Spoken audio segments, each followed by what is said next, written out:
Salut les organisers et bienvenue dans ce live numéro 3 des 365 jours de défi live que je me suis fixé. J'espère que vous allez bien. On se retrouve ce soir pour parler de réalité. J'avais envie de parler de ça parce que l'autre fois, j'ai remarqué que sur plusieurs jours, je me retrouvais à me regarder dans le miroir et à ne pas me trouver, à pas avoir les mêmes émotions, le même sentiment quand je me regardais. Il y a des jours où... Coucou Céline! Il y a des jours où ma réalité, quand je me regarde dans le miroir, ben, c'est que je me trouve pas trop mal, tu vois, comme ce soir là, je trouve que ma tête, elle est pas trop mal. Et puis il y a des jours où je ne vois que les défauts, que les rides, que les cheveux gris, que, enfin, les traits tirés, enfin, je me trouve très moche. Et puis il y a des jours où je me trouve pas trop mal, où je me trouve belle même des fois.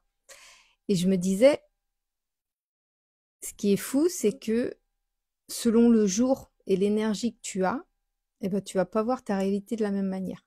Parce que mon visage, faut pas se dire qu'il change du jour au lendemain. Faut pas se dire qu'il rajeunit ou qu'il vieillit. Il évolue avec le temps, mais d'un jour à l'autre, il va pas être, enfin, il va pas changer du jour au lendemain. Il va pas changer, il va pas prendre 10 000 rides ou alors il va pas rajeunir de moitié comme si j'avais 10 ans de moins, quoi. Et en fait, tout ça, c'est le regard qu'on porte à notre réalité. Et c'est ça qui fait toute la différence, en fait. Et dans la loi de l'attraction, quand tu veux manifester ce que tu désires, la façon dont tu vois ta réalité est primordiale. Et comment est-ce que tu fais pour voir une réalité toujours plus positive ou toujours plus dans le bon sens, etc. Ben, c'est de travailler sur toi, sur tes énergies, sur tes émotions, sur ton ressenti. Plus tu travailles sur toi, plus tu travailles au niveau de ton jardin intérieur, et plus ça va se refléter à l'extérieur. Donc tu vas être de meilleure humeur parce que tu vas te sentir mieux, tu vas savoir ce qui te bloquait, tu vas savoir quelles émotions te traversaient. Et plus tu te comprends, plus tu apprends à te connaître et plus tu dégages en fait une énergie. Coucou Virginie, une énergie qui est plus positive. Plus tu prends soin de toi à l'intérieur et plus ça se reporte à l'extérieur. Et du coup, tu vois pas la réalité de la même manière. Et tu vois, aujourd'hui, je suis allée avec mon chéri dans les magasins, enfin, dans un magasin en particulier. Et en repartant, on, il y a un camion qui passe devant nous et il y a un passage piéton au niveau d'un rond-point et il y a un monsieur qui voulait passer et donc le camion s'était un petit peu trop avancé sur le passage piéton. Et le monsieur s'est mis à grogner, enfin, il était pas content, tout ça. Et en fait, le camion est passé. Et comme cet homme-là qui avait été, que ça a dérangé que le camion soit un peu trop sur le passage piéton, comme il n'a pas réussi à cracher son venin sur le mec du camion, et ben il a essayé de le faire sur nous. Donc nous, on n'était pas du tout dans l'histoire puisque nous, on était après le camion, donc on n'avait même pas approché le passage piéton. Et ben, il a fait demi-tour, il est venu devant nous et il s'est mis à grogner pour finir de dire ce qu'il avait à dire parce qu'il n'avait pas pu le faire avec le camion, donc il l'a fait avec nous. Et si on avait été agacé d'avance, si on avait été dans une énergie où déjà des choses nous saoulaient, bah, qu'est-ce qu'on aurait fait? Déjà, mon chéri, il a quand même ouvert la vitre.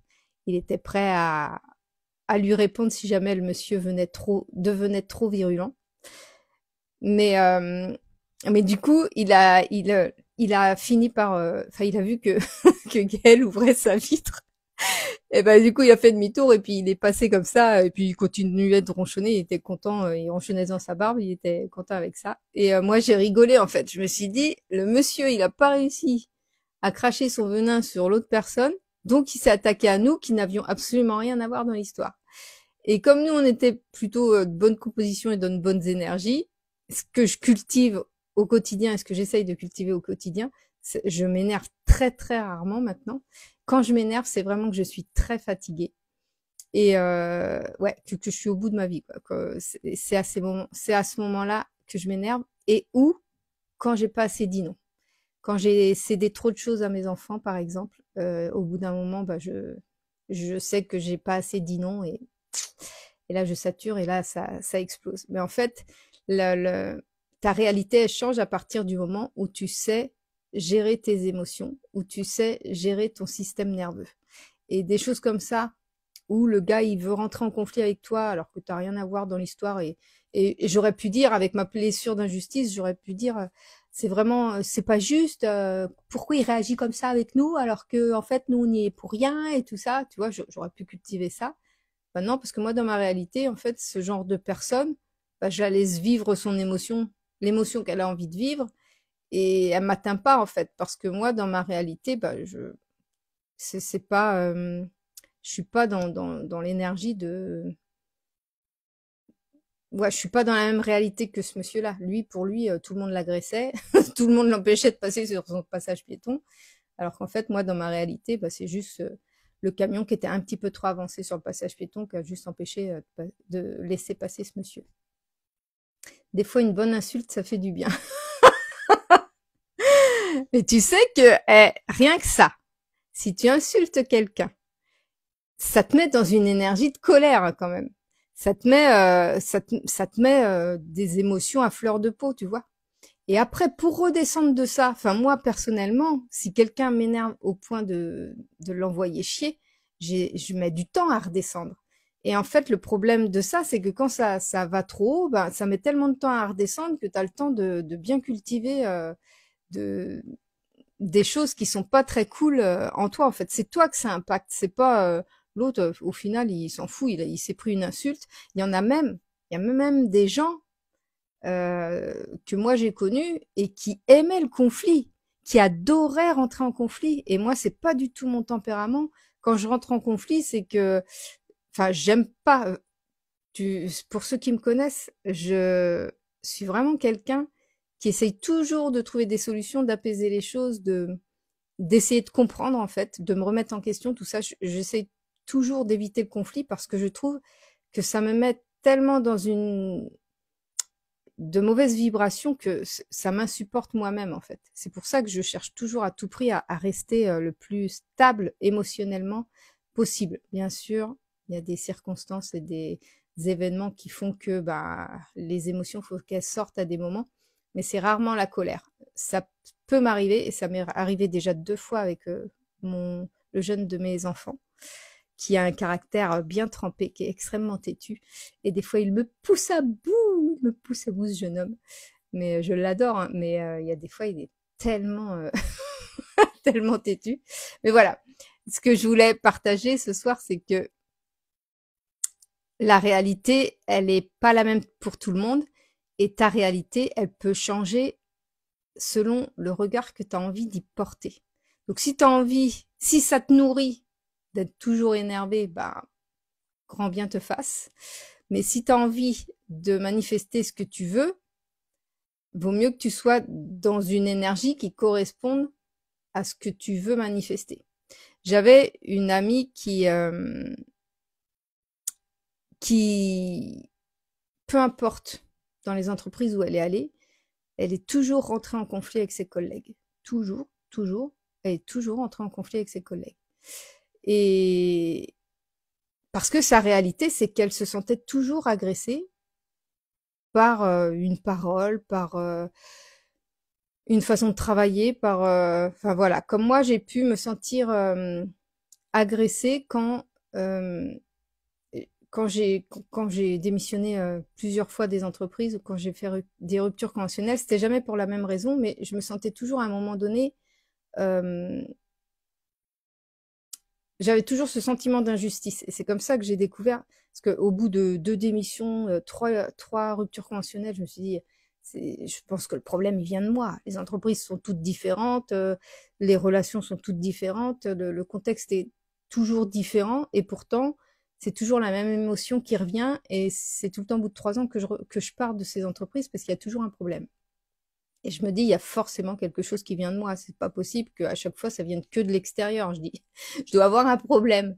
Mais en fait, le problème que j'avais, c'était ma blessure d'injustice. C'est-à-dire que comme je n'avais pas de limites, comme je ne savais pas poser mes limites, et comme je ne savais pas dire non, eh bien, je me laissais finalement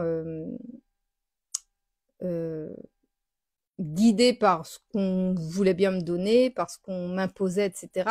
Puisque tu sais pas dire non, donc tu acceptes tout. Et en fait, tu te retrouves à un moment où tu satures et que tu trouves ça injuste, en fait, qu'on t'en demande toujours plus, alors que bah, d'autres collègues, eux, on leur demande pas plus, etc. Le perfectionnisme aussi pose des soucis en ce qui me concerne. Ouais, le perfectionnisme, ouais. Ou alors toujours vouloir rendre service, ou alors toujours vouloir arranger les gens, arranger les choses. Ouais, c'est compliqué. En fait, c'est juste qu'on ne sait pas mettre nos limites et et apprendre à mettre des limites, même si ça nous pèse et que ça nous fait culpabiliser, parce que moi, c'est ce que je vis en ce moment. Euh, c'est bénéfique parce que faut juste que tu arrives à surmonter la culpabilité. Mais finalement, dire non, c'est tout bénef. Et ta réalité, elle change à partir du moment où tu lui portes un regard différent. Le fait d'avoir posé un regard différent sur me concernant par rapport à ma vie professionnelle, le fait de m'être dit, ben, je dois avoir quelque chose à travailler moi aussi parce que c'est pas possible qu'à chaque fois il y a quelque chose qui va pas. Et ben, ça m'a permis de voir que j'avais une blessure d'injustice qui pointait le bout de son nez à chaque fois. Ça m'a permis de réagir aux émotions qui sortaient par rapport à ça. Ça m'a permis aussi de voir dans mon quotidien, dans ma vie actuelle, qui est vraiment beaucoup plus cool qu'à l'époque où j'étais salariée, être entrepreneur à ton compte, je fais vraiment ce que je veux, quand je veux, comme je veux. Et malgré tout, cette blessure d'injustice, elle revient de temps en temps. Et là, je me dis, ok, là, tu vois, c'est quand ça te pique, c'est quand il y a un truc qui te vexe à moitié, tu sais, tu sens ça te titille et tu dis, ah, là, il y a quelque chose. Alors, pourquoi est-ce que j'ai réagi aussi vigoureusement? Ça arrive souvent avec mon chéri. Et en fait, je dis, ok, il y a quelque chose qu'il faut que je comprenne là-dedans. Et puis, voilà, au fur et à mesure, à force de t'entraîner à... Ah, j'ai mon chien qui aboie. À force de t'entraîner à comprendre ce qui se passe, et ben, tu peux mieux gérer tes émotions et tu peux mieux les réguler et tu peux voir une réalité complètement différente de si tu la voyais au travers de ta blessure. Je veux toujours faire du bien aux autres au boulot, faire en sorte qu'ils aient ce dont ils ont besoin. Mais est-ce que tu penses à toi, Céline? Moi, c'était mon souci, en fait. Moi aussi, je voulais toujours faire plaisir aux autres. En fait, je voulais tellement que l'ambiance soit harmonieuse, que le boulot soit bien fait, enfin, pour moi, en fait, je voulais tellement que le travail se passe bien, qu'il se passe dans une belle harmonie, que je prenais, euh, que je prenais en considération tous les besoins des autres, mais que j'écoutais pas assez les miens. Et c'est ça qui me faisait au final bah, quitter les jobs parce que j'en pouvais plus en fait. À force d'avoir trop dit oui, ben on tire toujours sur la corde. Et forcément, si à un moment donné je ne sais pas dire non, ben c'est moi qui en souffre, moi toute seule. Pas du tout. Donc tu vois, tu n'écoutes pas. En fait, ce qui serait bien que tu commences à faire, c'est que quand tu rends service, c'est de savoir si ça te fait réellement plaisir ou si c'est pour éviter que une personne soit mal à l'aise ou qu'une personne soit embêtée par je ne sais quoi.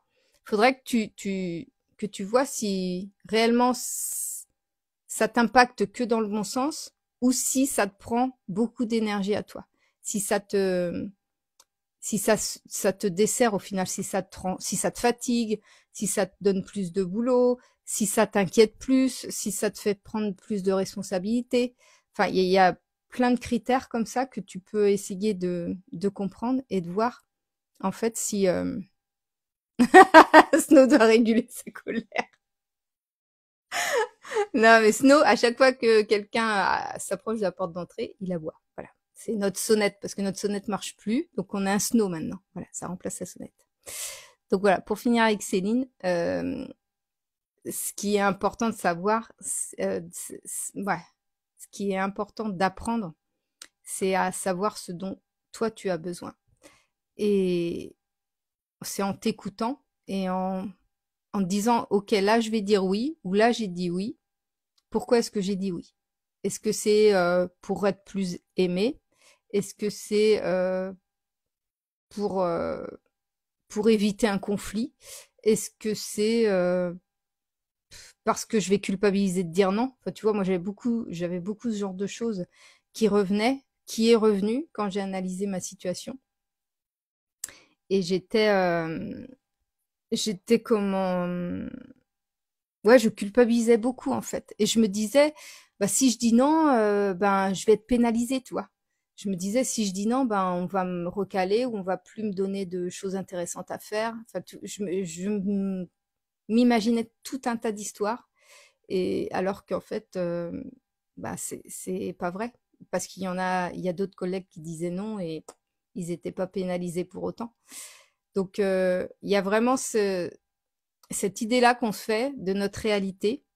Et souvent, on voit notre réalité au travers de nos blessures, au travers de notre fatigue, au travers de nos émotions. Et c'est d'apprendre pour s'orienter vers ce qu'on a envie de manifester. C'est d'apprendre à voir la réalité d'une autre manière. Mais c'est un travail au quotidien. Bonsoir Ferraram. Donc voilà ce que j'avais envie de te partager ce soir. Si tu as des questions, ben, n'hésite pas. Je vois que vous êtes quelques-unes à être là. Je me suis dit, je vais faire mon live un petit peu plus tôt parce que je suis fatiguée ce soir.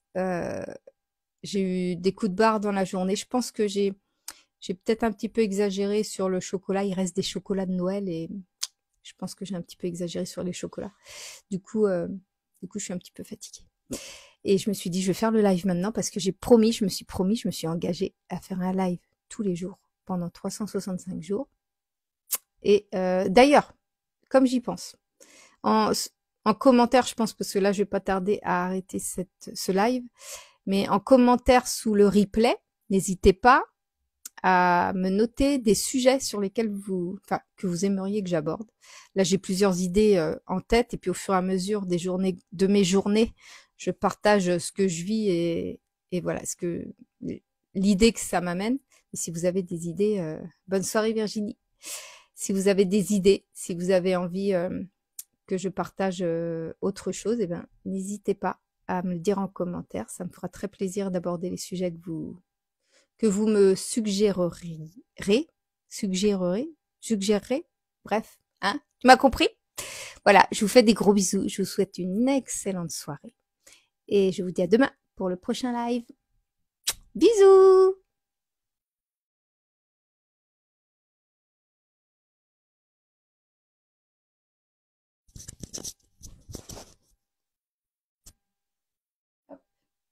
Ah bah, j'ai même pas arrêté.